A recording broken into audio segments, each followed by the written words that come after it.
पहली बात तो ये फैमिली मूवी नहीं है। हर एक दूसरे मिनट में कोई ना कोई एडल्ट जोक आ रहा है। इसमें एक्ट्रेसेस है, उनको सिर्फ अंग प्रदर्शन करने के लिए मूवी में लिया गया है कि जो ऑडियंस है वो देख सके और उनकी आंखों को थोड़ा सा सुकून मिल सके। इससे ज्यादा एक्ट्रेसेस का इसमें कोई ज्यादा अच्छा खासा रोल है नहीं। हाउसफुल 5 आज फाइनली रिलीज हो चुकी है, तो बात करते हैं इस मूवी के बारे में।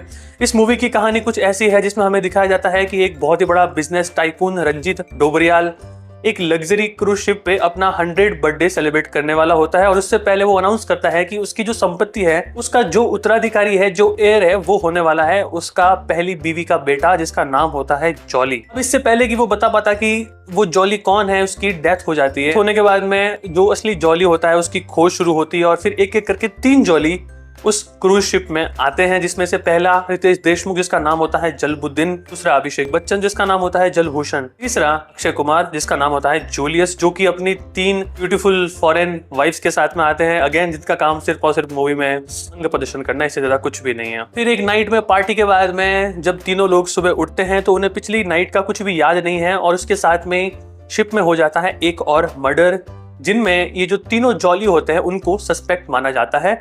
और फिर कहानी आगे बढ़ती है। फिर हमें यही दिखाया जाता है कि कैसे जो अलग अलग एलिमेंट है वो हमारे सामने एक्सपोज होते हैं और फाइनली और क्लाइमेक्स तक आता है, हमें पता चलता है कि कौन असली जॉली है और कौन जो है वो किलर है। बात करते हैं पहले मूवी के पॉजिटिव्स की, जो मुझे अच्छी लगी।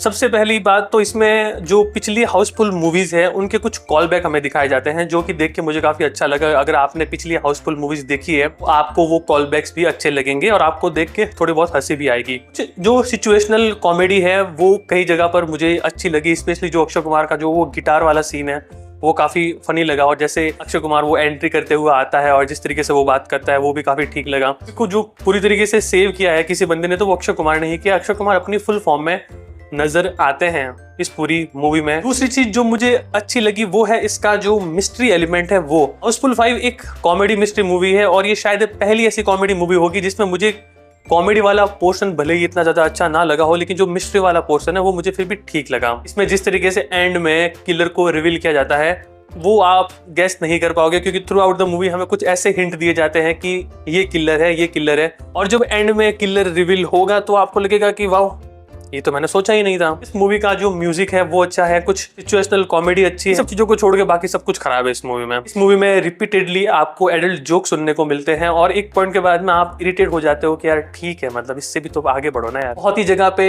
लाउड कॉमेडी होती है, क्रिंज कॉमेडी होती है और चीजें कई बार बहुत ज्यादा ओवर द टॉप चली जाती है, जो कि अगर उसको सही तरीके से एग्जीक्यूट किया जाता तो शायद इतनी ज्यादा देखने में वियर्ड नहीं लगती, लेकिन क्योंकि उसको अच्छे से एग्जीक्यूट नहीं किया गया तो एक पॉइंट के बाद में वो भी बहुत ही ऐसा एनोइंग सा लगने लगता है। इस मूवी में बहुत सारे लूप होल्स भी है, मतलब अगर आप इस मूवी को देखते टाइम अपना दिमाग लगाओगे कि ये ऐसे कैसे हो गया, ये ऐसे कैसे हो गया, तो फिर आप इस मूवी को शायद ही इंजॉय कर पाओ। इंटरवल के बाद में तो जो कॉमेडी है वो कहीं ना कहीं गायब भी हो जाती है। फर्स्ट हाफ तो फिर भी मुझे ठीक लगा, लेकिन जो फर्स्ट हाफ के बाद का जो पोर्शन है, जो सेकंड हाफ है, वो काफी ज्यादा मुझे ऐसा लगा कि लंबा खींच लिया है। स्क्रीन प्ले भी मुझे सेकंड हाफ की थोड़ी वियर्ड ही लगी और किसी भी तरीके से सेकंड हाफ मेरे लिए वर्क नहीं किया। IMAX में थोड़ा सा फिर भी ठीक लगता है कि चलो ठीक है। हाउसफुल सीरीज की सबसे बड़ी बात थी उसकी कॉमेडी, जो कि बहुत ही अच्छी होती थी, सिचुएशनल होती थी और उसके जोक्स लिटरली फनी होते थे। लेकिन हाउसफुल 5 एक ऐसी मूवी बन के रह जाती है जो कि हैवीली रिलाई करती है अपने सेक्सुअल जोक्स पे, यानी कि यार आपको हर दूसरे तीसरे मिनट में कोई ना कोई सेक्सुअल जोक्स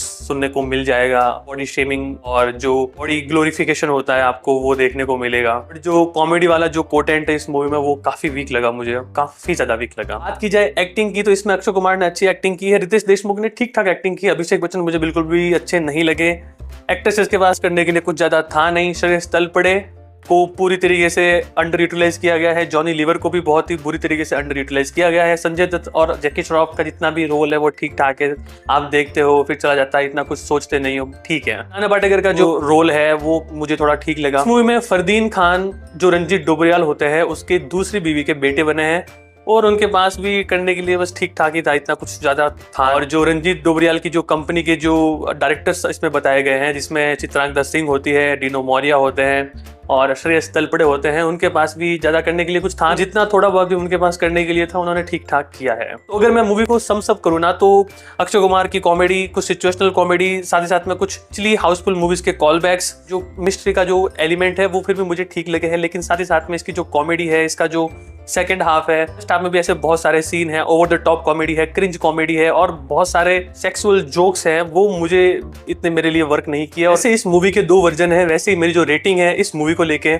वो भी 2 होने वाली है। अगर आप वो ऑडियंस हो जिसको over the top cringe comedy देखना पसंद है और आप मूवी में इतना ज्यादा दिमाग नहीं लगाते हो, आपको बस टाइम पास के लिए एक मूवी देखनी है, आप ये मूवी देख सकते हो। और ऐसी ऑडियंस के लिए मेरी जो रेटिंग है इसकी वो है 2.5। दूसरी, अगर आप एक ऐसी ऑडियंस हो जिन्होंने बहुत सारी कॉमेडी मूवीज देखी है, बहुत सारी सिनेमा मूवीज को फॉलो भी किया है, कि अगर आपको सीरियस कॉमेडी पसंद है, आपको थोड़ी सी क्रिएटिव कॉमेडी पसंद है और आपको मूवी में बहुत लॉजिक भी चाहिए, फिर ये मूवी आपके लिए नहीं बनी है, आप इस मूवी को स्किप कर सकते हो। उस ऑडियंस के लिए मेरी जो रेटिंग रहेगी इस मूवी के लिए वो रहेगी 2 आउट ऑफ 5 स्टार। किलो से भी बिलो एवरेज मूवी मुझे ये लगी। मेजर पार्ट है उसमें मेरे लिए ये मूवी वर्क नहीं किया, आई एक्सपेक्टेड बेटर। हाँ, इसमें एक सरप्राइजिंग कैमियो भी है जिसको देख के आपका जो आपका जो दिल है वो खुश हो जाएगा और मतलब अच्छा है वो कैमियो। बस यही था मेरा रिव्यू। मिलते हैं अगले वीडियो में, तब तक के लिए